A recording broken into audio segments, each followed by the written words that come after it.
पहेली है जो कभी नंगे पांव से आंगन में खेली है जो कभी इंद्रधनुष बन के खनकती है कलाई में, वही शक्ति है नारी जो कविता कली कहानी बन जाती, जिसकी एक करवट वक्त को बदल जाती, जो प्यार से रुतबा दे शाहों से ऊंचा, जो जिद पे आ जाए तो समय को बदल देती, वही शक्ति है नारी।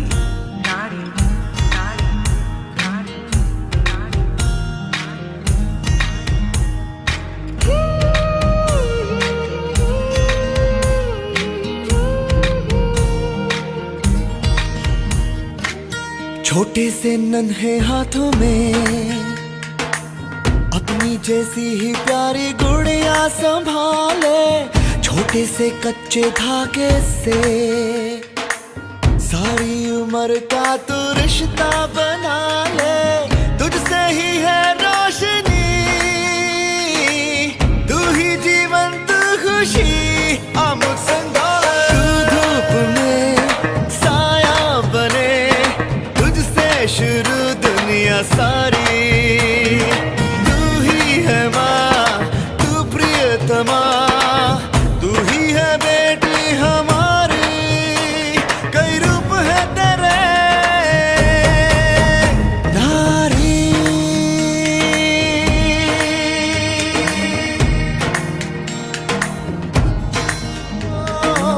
कभी तू घर लक्ष्मी, कभी तू विद्या का दीपक जलाए, कभी तू माँ काली, कभी तू ममता का आंचल फैलाए, डोर तू प्यार की, तू आस तू आरती, अमुक संगाले तू जो चले कुदरत चले, तुझसे समय की सवारी,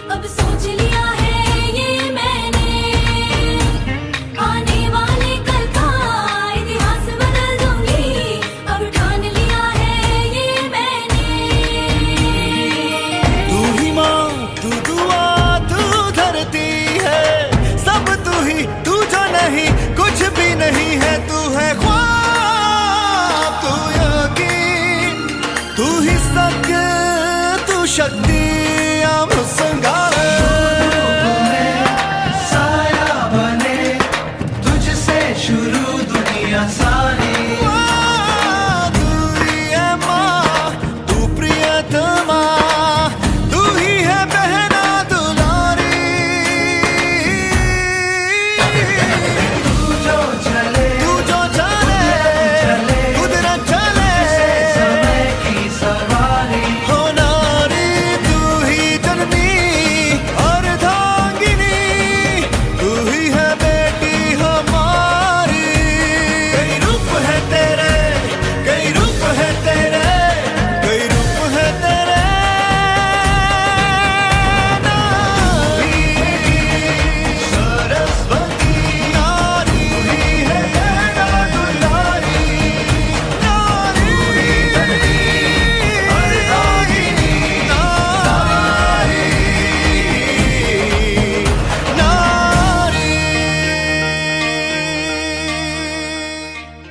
नहीं, मैं आपकी बात से काफ़ी हद तक सहमत हूँ और नो डाउट मैंने भी बहुत ऐसे नाम हमेशा सुने हैं, मास्टरनी जी और आपका डॉक्टर साहिबा, और देखिए एक खुद में सशक्त होना और एक पति के एफर्ट्स के द्वारा आपको एक मतलब सिर्फ टाइटल मिलना दोनों में अंतर फर्क है। और लेकिन you are absolutely right Neeraj भाई, आपने जो बात बोली वो शायद मैं थोड़ा सा मतलब कहीं पे इन चीज़ों से अनभिज्ञ था, लेकिन हाँ ये नाम सुनता जरूर।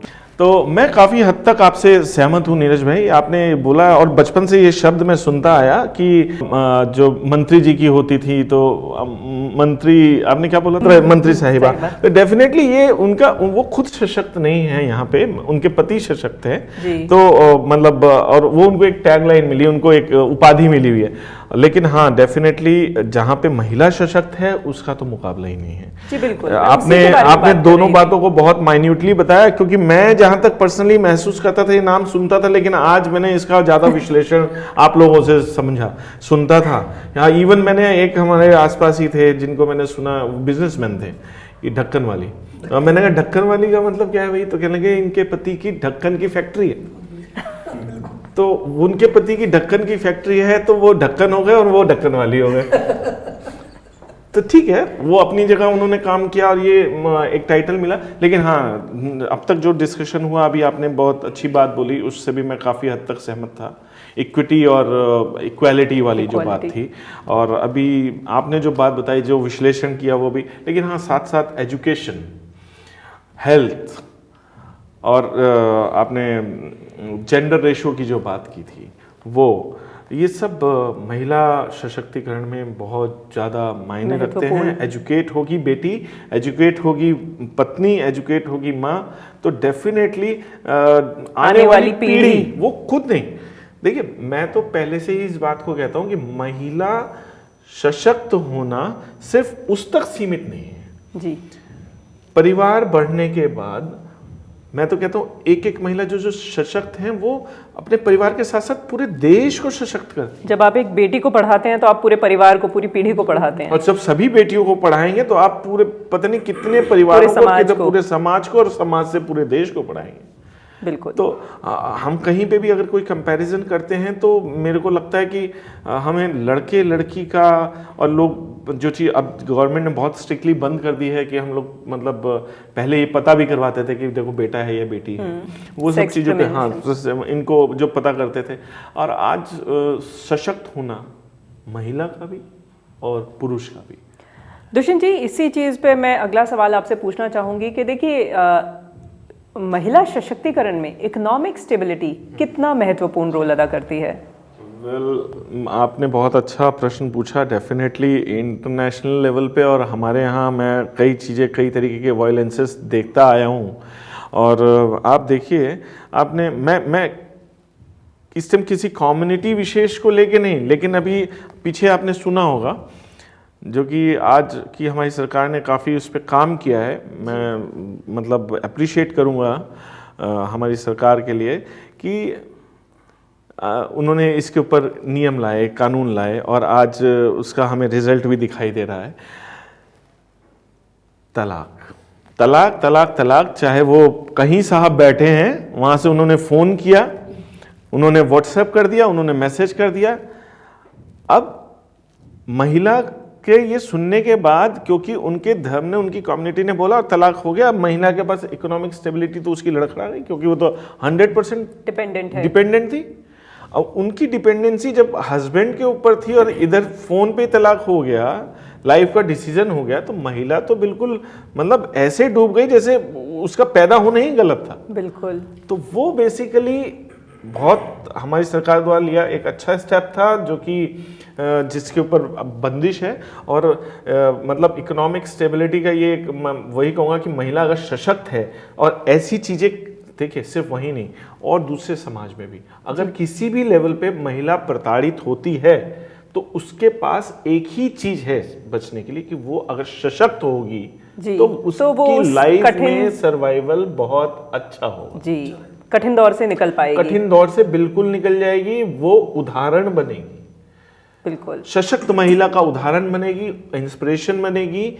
मैं एक बार एक छोटी सी स्टोरी पढ़ रहा था कि एक महिला विधवा हुई, यानी हमारे हिंदू समाज में जिसे विधवा कहा जाता है, उसके हस्बैंड उस टाइम किसी वजह से वो एक्सपायर हुए, तो उसने फैमिली को एक दूध के बिजनेस से, मतलब एक गाय ला के, बाद में उसने उस परिवार को इतना बढ़ाया, हनुमानगढ़ राजस्थान की बात है कि उसने अपने साथ साथ ऐसी प्रॉब्लम में आने वाली महिला, चाहे वो किसी भी समाज से थी, उनको उसी तरीके से इंस्पायर किया, सशक्त किया, और आज वो पूरा का पूरा एक बैंक बन चुका है जो कि अन्य महिलाओं को भी इसी तरीके से सशक्त करता है। तो एक कॉन्फिडेंट औरत ने एक स्टेप उठाया और उसने इतनी औरतों को अपने पैरों पे खड़ा करने में योगदान दिया। सपोर्ट करना। जी बिल्कुल।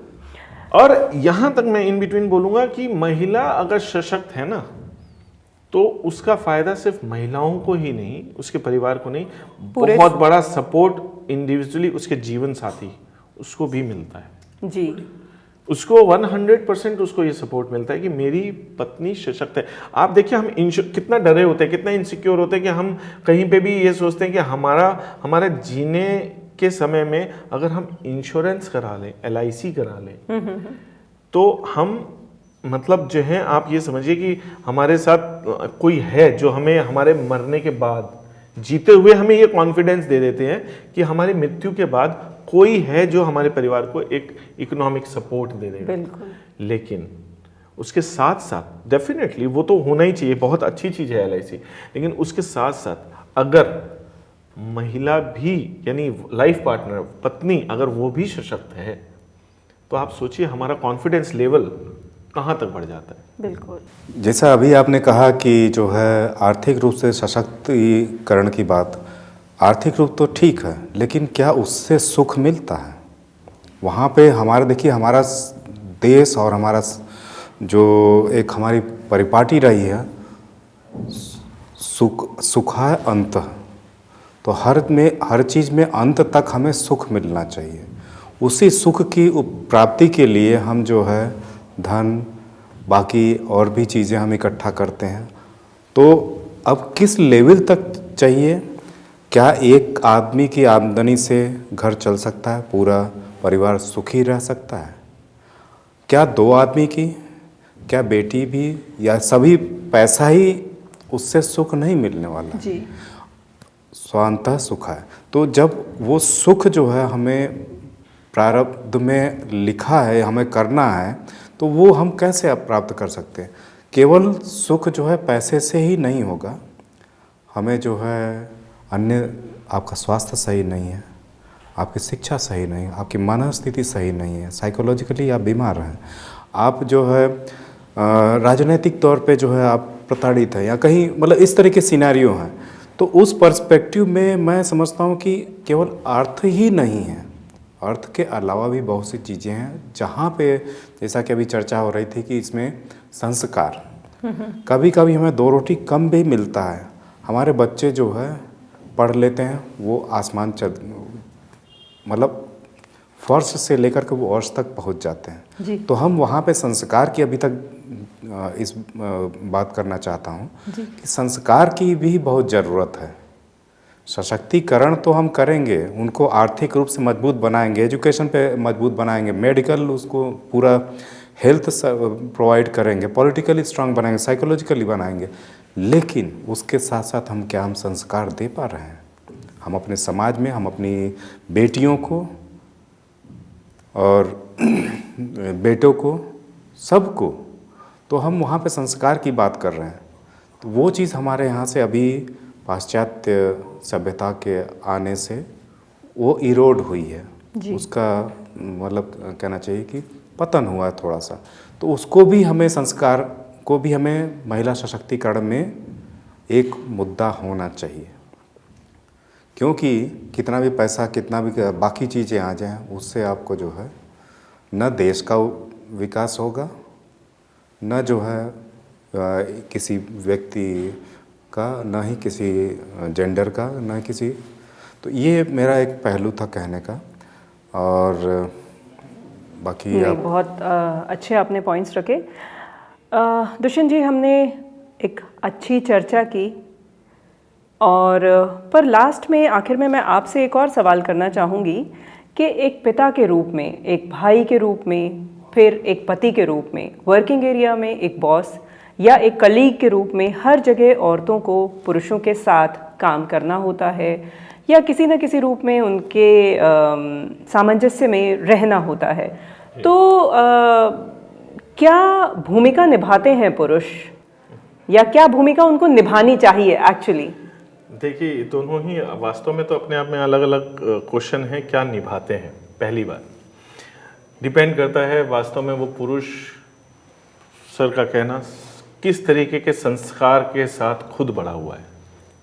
बिल्कुल। अगर उसके परिवार के संस्कारों में पूजा पाठ या किसी भी धर्म को मानने वाला संस्कार है, तो वो 100% मैं आपको बता रहा हूँ, कहीं से कहीं तक महिलाओं के सशक्तिकरण के से अलग नहीं हटेगा। वो चाहेगा पिता के रूप में अपनी बेटी को हमेशा स्टेबल करना, उसको पढ़ाना, उसकी हेल्थ का ध्यान रखना। वो हमेशा भाई की तरह चाहेगा कि उसकी बहन के साथ साथ हर बहन, देखिए शादी लाइफ में आदमी करता है, डेफिनेटली करता है, वो भी एक महिला होती है जी। लेकिन भाई के रूप में वो समाज में हर बहन को, हर बेटी को सेव कर सके, ये उसके संस्कारों की ही देन होती है। जो संस्कार वाली बात नीरज जी ने बोली, वो सारे इन चीजों के आंसर है जी। तीसरा आपने पूछा पति के रूप में भी उसको अपनी वाइफ को एजुकेट है तो भी, नहीं है एजुकेटेड तो भी सपोर्टिव तो होना चाहिए। बिल्कुल। और जहाँ तक आपने इससे मैंने इसको 2 पार्ट में डिवाइड किया था, तो मैंने बोला था कि उसका ऐसा होना उसके संस्कारों पे, पारिवारिक संस्कार। अब उसके पारिवारिक संस्कार भी उसके माता पिता से ही आते हैं। तो माता ने घर में क्या संस्कार दिए हैं, तो वैसे ही वो अपनी बेटी के साथ, बेटी को ग्रो करेगा, वैसे ही वो अपनी पत्नी के साथ रहेगा, वैसे ही वो अपने कुलीग्स के साथ बिहेव करेगा, वैसे वो आसपास की लड़कियों के साथ बिहेव करेगा, जो कि हम बहुत सारी चीज़ें सुनते रहते हैं। और होना चाहिए कैसा, तो मेरे ख्याल में अगर वो खुद सशक्त है तो उसे इक्वली सशक्त महिला की सपोर्ट में हमेशा रहना चाहिए। तो हमारा ये संसार सिर्फ मतलब पुरुष प्रधान जो सुनने में, जो कि मुझे तो पर्सनली बिल्कुल अच्छा नहीं लगता, वो टैगलाइन खत्म हो, महिला को सशक्त करे, हर पुरुष सशक्तिकरण के प्रति, महिला सशक्तिकरण के प्रति जागरूक हो। बहुत पुरुष सोए हुए हैं, आज भी सोए हुए। बिल्कुल। अरे क्या करेगा स्कूल भेज के, नहीं, अरे भाई ज़्यादा पढ़ जाएगी तो लड़का भी तो वैसे ही देखना पड़ेगा। अरे भाई लड़का जरूरी है कि उतना ही एजुकेटेड देखना है आपको। लड़का अच्छा संस्कारी और उससे थोड़ा कम भी है, अच्छा है, संस्कारी है, तो आप बेटी की शादी कर दो ना। आपको क्यों ऐसा होना चाहिए कि बेटी अगर डॉक्टर की डिग्री में थोड़ी एक कम है तो उससे ऊपर का चाहिए। ये देखिए, ये लेवल ऑफ अंडरस्टैंडिंग जो है ना, वो हस्बैंड वाइफ का किसी के ऊंच नीच से नहीं आता। या मतलब आपने बहुत सारी चीज़ें देखी होंगी, लोगों ने बोला कि यार मतलब देखिए, कभी भी लाइफ में कोई चीज़ें हमेशा साथ नहीं रहती। फीमेल मेल की सबकी स्किन ब्यूटी होती है, जिसकी एक लिमिट होती है, लाइफ होती है, उसके बाद भी आपने एक दूसरे को एक्सेप्ट करना होता है। तो क्यों ना उसकी सशक्त चीज़ों से आप उसको रिस्पेक्ट दें कि वो सशक्त है। वो अगर नहीं भी एजुकेट है तो संस्कारिक है। आपके आने वाली जनरेशन, जिसको उसने कल को बेटी या बेटे को जन्म दिया, उसको वो अच्छे संस्कारों से बड़ा कर रही है, वो एजुकेट कर रही है। खुद नहीं पढ़ी लेकिन पढ़ाने की कोशिश करे। बहुत ऐसी महिलाएं हैं जो नहीं पढ़ी या कम पढ़ी लिखी हैं, लेकिन अपनी बेटी और बेटे की पढ़ाई के लिए इक्वली वो एफर्ट्स करती हैं, अच्छे स्कूलों की कोशिश करती हैं, अच्छी ट्यूशन देने की कोशिश करती है, अच्छे संस्कार देने की कोशिश करती है। तो हो कैसे हैं और कैसे होना चाहिए, यहाँ पे मेरा मत तो यह है कि महिला सशक्त होनी चाहिए। 2030 तक 2030 तक या 2050 तक? नहीं सर, मैं तो कहता हूँ आज हम तो चाह रहे हैं कि अगले 1 साल के अंदर जो है महिला सशक्तिकरण हो जाओ। हर महिला, हर बच्ची जी और हर बूढ़ी माँ, उसको नहीं छोड़ने का, उनको भी जो है हम सशक्तिकरण है। बिल्कुल बिल्कुल। ये एक बहुत वैलिड पॉइंट सर ने बोला कि महिला सशक्त होने के बाद कहीं भ्रमित ना हो। बस थोड़ा सा यहाँ पे लगता है, क्योंकि मैंने देखा है बहुत ज़्यादा एजुकेशन आने के बाद कहीं ना कहीं मतलब दोनों ही माँ होती हैं। अगर बेटे की माँ सास के रूप में है तो खुद की माँ बेटे के सास के रूप में है। लेकिन कहीं ना कहीं एजुकेशन आने के बाद, सशक्त होने के बाद ये भी देखा गया कि उन्होंने अपने मतलब अच्छे संस्कार मिलने के बावजूद पता नहीं वो कौन सा कॉम्बिनेशन केमिकल लूज होता है जहाँ पे कि वो अपने बड़ों के प्रति थोड़ी रिस्पेक्ट भूल जाती है, अपनी जिम्मेदारियों से थोड़ा हट जाती है, थोड़ा इसके साथ सशक्त होने के साथ साथ, और ये इक्वली मेल और फीमेल दोनों के साथ, दोनों के लिए है, दोनों के लिए है। क्योंकि अगर हम ऐसा करेंगे, देखिए सर, अगर आज मैं अपने पेरेंट्स की रिस्पेक्ट कर रहा हूँ, मेरे सराउंडिंग में जितने ओल्ड एज हैं, जितने लोग हैं, उनकी मैं रिस्पेक्ट कर रहा हूँ, शायद वही चीज मेरे जीन्स में, अगली पीढ़ी में नजर आती है, ट्रांसफर होगी और वही इक्वली करेंगे। मतलब ये सशक्त होने का मतलब ये नहीं कि हम फूहड़ हो जाएं। सशक्त बहुत ज़्यादा होने के बाद लोगों ने पाश्चात्य इस तरीके की चीज़ों को एडॉप्ट किया, जिसके रिजल्ट्स बहुत भयानक भी हुए। सशक्त हो लेकिन अपने संस्कारों से जुड़ कर। सशक्त और संस्कारिक सशक्त होना साथ में, और महिला का ही नहीं, पुरुषों का भी इक्वली मतलब वो जरूरी है। तो मेरा तो इसमें आपसे यही कहना है जी। आप सभी का शो में आने के लिए बहुत बहुत धन्यवाद, बहुत बहुत आभार। आपसे चर्चा करके बहुत अच्छा लगा, बहुत सारी जानकारियां मिली और पता चलता है कि हाँ, हमारे समाज में पुरुष हैं जो महिलाओं का साथ देते हैं, उनको सशक्त करते हैं। महिला सशक्तिकरण में पुरुषों की एक बहुत अहम भूमिका है। राजा राम मोहन राय जैसे पुरुषों ने सती प्रथा को खत्म किया, विधवा पुनर्विवाह का अधिकार दिया गया। वो एक ऐसा समय था जब सिर्फ महिलाओं को जीने का अधिकार देना ही महिला सशक्तिकरण माना जाता था। एक बात जो सबसे जरूरी है वो ये कि पुरुषों का साथ बहुत जरूरी है महिलाओं को सशक्त करने के लिए। पुरुष के रूप में पिता की सबसे पहली जिम्मेदारी बनती है कि बेटी को अच्छी शिक्षा दी जाए, अच्छा स्वास्थ्य दिया जाए। अगर अच्छी शिक्षा और अच्छा स्वास्थ्य बेटी के पास है तो वो जरूर सशक्त होगी। उसको इस जिंदगी में, समाज में आगे बढ़ने से कभी कोई नहीं रोक सकता।